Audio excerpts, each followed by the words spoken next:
一裝咗成4個人咧，起步即係斜路起步都係好輕易嘅事嚟嘅。佢嗰個扭力其實原裝已經係比普通比較2.5多咗成6成7成。係啊，同埋好低轉。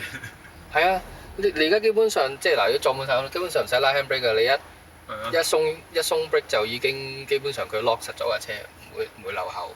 2.5嗰架就真係要谷啲轉手先上。係啊係啊，上舊山頂道啊，買機仙塔道啊，哇幾鬼正喎！我試下上去咯，好開心喎。